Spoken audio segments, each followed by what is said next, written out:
pour moi en tout cas, il y a eu un avant-après Kunto.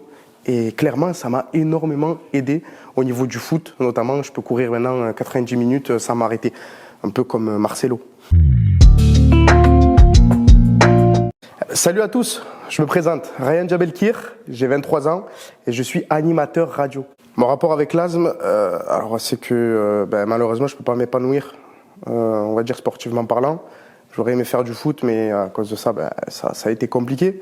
Même quand je veux courir, quand je veux faire, peu importe le sport, même aller à la salle par exemple, c'est compliqué pour moi. Donc j'essaye malgré tout de me soigner comme je veux, mais c'est vrai que c'est très compliqué. Alors les asthmatiques, on est vus comme des faibles.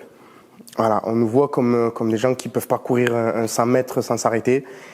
Et la différence, c'est que physiquement, ça ne se voit pas. Après, c'est l'avantage, on va dire.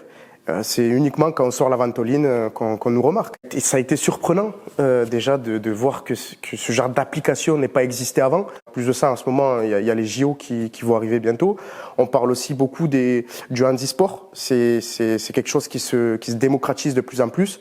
Et pour moi, ça va ensemble et je trouve que l'idée est parfaitement bien amenée. Avant Kunto, pour moi, c'était compliqué.